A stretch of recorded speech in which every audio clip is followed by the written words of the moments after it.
Je suis John Godonneau, référent digital à l'école de 141 et j'aimerais vous partager une histoire. C'est une histoire passionnante, riche d'émotions que nous avons vécues durant 7 mois. Tout a commencé un jour lorsque nous étions tous assemblés à l'Institut français et nous étions en train d'écouter M. Bounakan, qui est le directeur Simplon Afrique, et il disait ceci. Si vous n'avez pas du temps, cette formation n'est pas pour vous. Il faut être motivé et motivé à plus de 200%. Vous voyez que c'est une histoire passionnante, vu que dès le départ, on vous demande déjà d'être motivé à plus de 200%.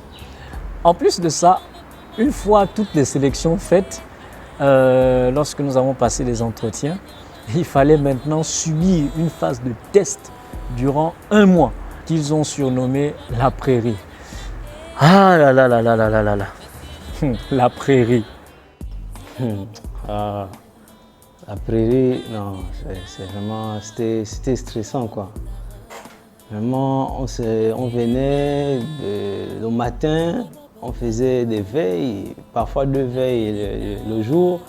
Il y a d'autres qui recevaient des veilles à 22 h et tu arrives, les yeux sont rouges, il y en a même qui dorment en salle. Et parfois, tu n'as même pas terminé d'arranger ton PowerPoint, mais c'est toi que le coach dit va présenter. Et tout le monde te dit au flow, au flow, au flow. Mais à un moment, on craque quand même. Et parfois, il nous a amené même faire des présentations sur la route. Non, c'était vraiment des situations qui nous amènent à être stressés. Et on s'est demandé, est-ce que pendant les 7 mois, ce serait toujours ça? Non, vraiment, c'était fort, quoi. Non, moi, je n'aimerais pas revivre ça, en tout cas. En tout cas, après, non, c'est bon. Ah, la prairie. On pensait que ce rythme de militaire était une torture. Mais en réalité, tout ceci était nouveau pour nous. On venait de différents milieux. Il y avait des étudiants, des chefs d'entreprise, des femmes au foyer. Et chacun, on avait nos habitudes, nos comportements qui ont dû être soumis à rude épreuve durant la phase de la prairie. Mais dans le fond, lorsqu'on regarde bien, on se rend compte qu'en réalité, l'école était simplement en train de nous initier dans un nouvel univers qu'est le numérique. Je vais vous parler maintenant de notre formation. Durant 7 mois, nous avons vécu de belles expériences, nous avons vécu une belle aventure et nous avons acquis des compétences qui nous ont permis de travailler sur des situations réelles. Nous avons eu des visites d'entreprise et nous avons eu de nombreux challenges tels que les 24 heures chrono. Et durant ces 24 heures chrono, il fallait livrer en 24 heures des prototypes de solutions aux problématiques soumises par les entreprises dans le cadre de leurs activités. Par ailleurs, l'un des côtés bénéfiques pour nous était de développer des compétences réelles en travaillant sur des cas réels avec un esprit d'équipe. Il nous arrivait de gérer certains conflits entre les apprenants, ce qui faisait appel à des compétences de management et de leadership. Nous avions aussi des DMC, ce qu'on appelle le Digital Marketing Challenge, qui se tenait en 7 heures d'horloge et se passait en général le mercredi. Il consistait non seulement à faire un diagnostic marketing concernant une plateforme existante, mais surtout de bâtir une stratégie gagnante pour ces entreprises.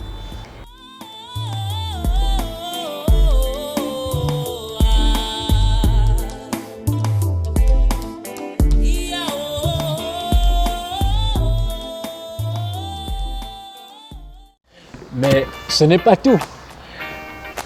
Je ne peux pas oublier ce grand événement que nous avions eu à l'Institut français, où nous avions eu pour les référents le Mbancha numérique et pour les développeurs le Oka Day. Mais c'était formidable, c'était magnifique. Ce fut l'un des événements où les 2 cohortes devaient travailler en synergie pour présenter le savoir-faire de l'école. Ce 30 mars-là, nous n'avons ménagé aucun effort pour marquer le coup chez les recruteurs et les parents. Chaque cohorte présentait ses spécificités et son apport à l'écosystème numérique national et international.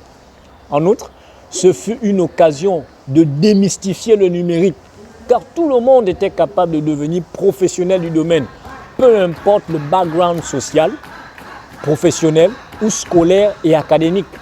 Cela nous a valu la signature de nombreux contrats de partenariat, en plus, comme par exemple avec l'ONE. Ça fait une semaine que je suis à BS Gabon, bureautique et services. Je suis stagiaire en tant que technicien informatique. Mon rôle consiste à développer des solutions informatiques aux besoins des clients de l'entreprise. Je me réjouis d'avoir intégré cette entreprise au sein de laquelle j'ai l'opportunité de mettre en application les compétences acquises à l'école 241.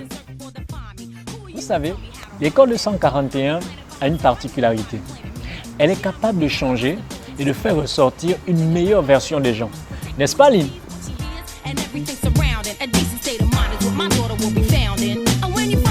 Intégrant l'école 241, je suis côté misanthrope. J'ai un peu la phobie sociale, plutôt réservée et timide.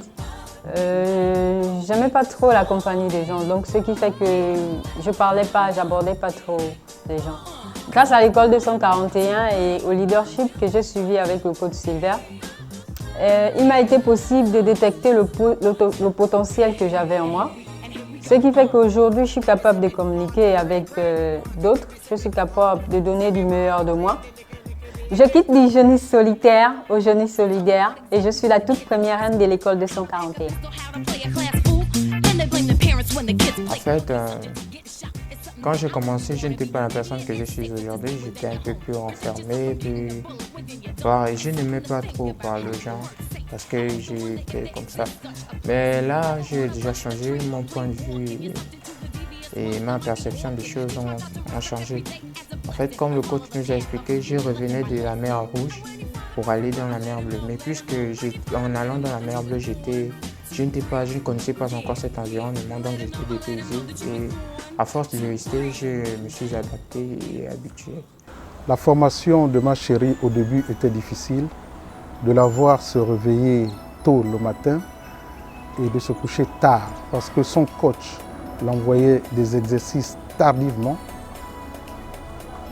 et elle restait scotchée sur son ordinateur à travailler. Et il arrivait même qu'en plein sommeil, elle puisse sortir des termes comme footeur. Et le matin, lorsqu'on allait pour l'école, je lui posais la question de savoir c'est quoi footeur. Et elle me disait c'est le bas de la page internet où on retrouve les adresses, des emails, etc. Je dis merci à l'école et j'en profite de dire à ma chérie que je l'aime. Mais les coachs dans tout ça, Au début, ce n'était pas facile. Il y avait des personnes qui ne savaient vraiment pas où on allait. Il y avait des personnes qui étaient un peu dubitatives par rapport au programme. Mais de fil en aiguille, mi-parcours, on voit des passions qui naissent. On voit des personnes qui s'intéressent au métier. Et de là, on commence à dire oui, ça vaut la peine de continuer. En tant que formateur, lorsque vous voyez une personne qui au début ne faisait pas grand-chose, qui n'avait aucune connaissance en informatique, surtout au côté développement, qui développe une passion, qui arrive à prendre corps, à faire un avec le métier, vous vous dites oui, là ça motive. Et 8 mois après, quand vous voyez des personnes qui sont contentes d'avoir acquis toutes ces compétences, vous vous dites oui, ça a valu vraiment le coup de faire le saut. Et là, le sentiment que je garde après ces 8 mois de formation, c'est vraiment un grand sentiment de satisfaction. Pour moi, la cohorte des référents digital a été vraiment une sacrée expérience. J'ai dit expérience parce que c'est exactement ce que je m'étais proposé de faire. Pendant la phase de présélection, lorsqu'on m'a remis les fiches des candidats qu'il fallait sélectionner pour faire partie des 22, je m'étais dit que si la philosophie de l'école est celle de transformer un boulanger en développeur et en référent digital, pourquoi ne pas tenter cette expérience de moi-même, pour voir si la pédagogie inversée marchait, pour voir si cette philosophie de transformer le boulanger en professionnel du numérique pouvait marcher. Donc j'avais décidé de sélectionner comme ça au pif divers profils et avec un seul point commun, c'est qu'ils n'avaient pas tous un background en informatique. Donc aucun d'eux n'avait entendu parler du code, n'avait touché le code et certains ne savaient même pas encore utiliser un ordinateur. Et Je ne dirais pas que ça a été aussi facile comme expérience parce que je me rappelle qu'au tout début c'était vraiment compliqué et j'étais même en train de douter parce que lorsqu'on a été pendant la phase de prairie, lorsque je regardais certains travaux qu'on me rendait, et je me disais que finalement j'aurais quand même dû prendre les gens qui avaient déjà un background en informatique ou les gens qui savaient déjà coder. Mais tout juste après, 1 mois et demi, j'ai commencé à être agréablement surpris. Parce que j'ai vu que parmi mes apprenants, il y en avait plus ou moins plus de 12 déjà qui montraient des signes d'évolution. On a eu à faire des refontes de pages de Facebook, des refontes de plus grands sites. Et vraiment, j'avoue que j'ai été surpris. Et pour moi, ça a été une sacrée bonne expérience et je suis vraiment satisfait de toute ma cohorte parce qu'ils savent que mon souhait, je leur avais dit que mon plus grand rêve est d'être immortel. Et grâce à eux, je suis sûr que je vais réaliser mon rêve. Le succès des apprenants de l'école 241 pour le cadre de l'année 2019 est caractérisé par le voyage qu'ils ont entrepris depuis 7 mois. Parcours marqué par la passion, la motivation, le courage, la résilience dont ils ont fait preuve tout au long de ce voyage. Ce voyage a une destination. Cette destination est une action vers une opportunité professionnelle, une opportunité entrepreneuriale, une opportunité autre. Car pour qu'une personne réussisse, il faut qu'une personne agisse.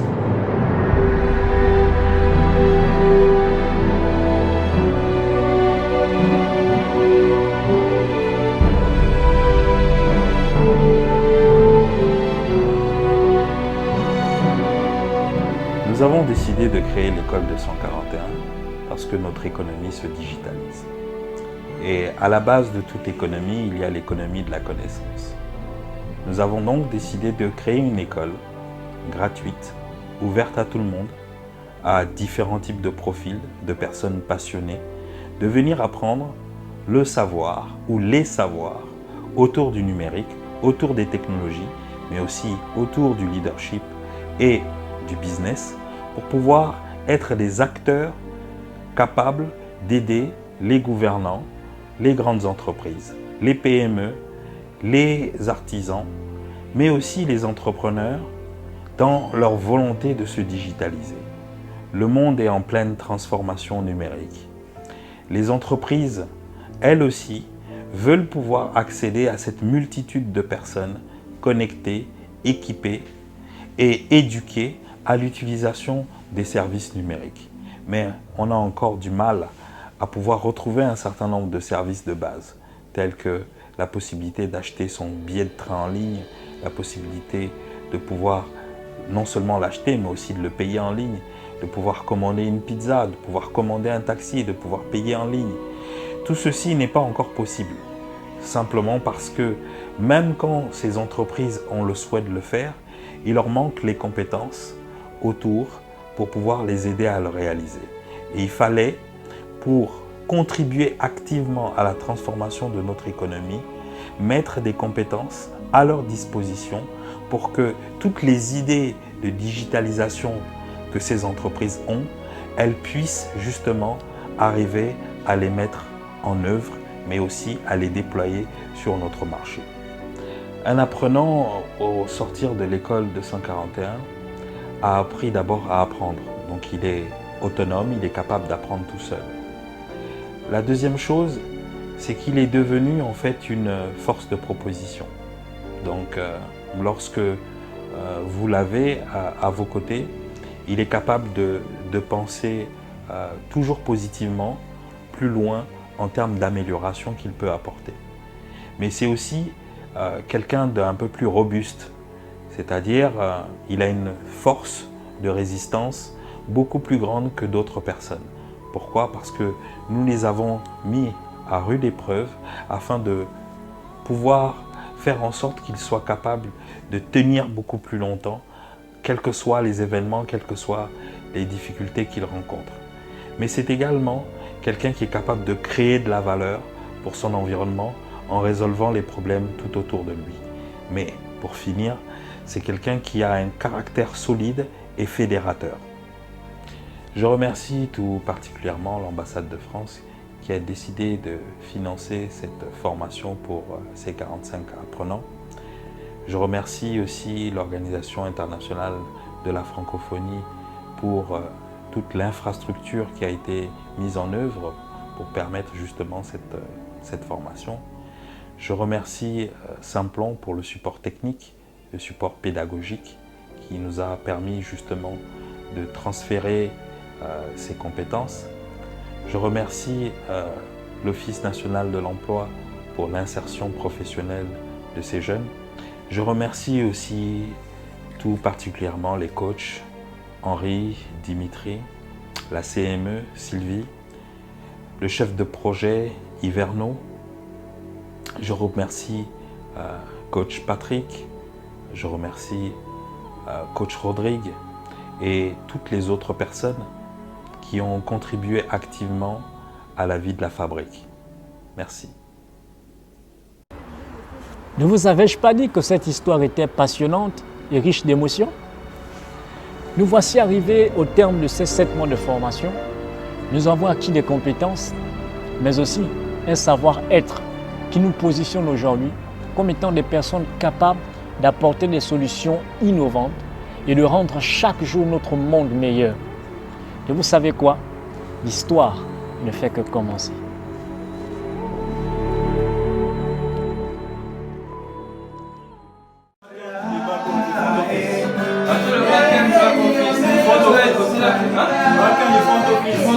Hein?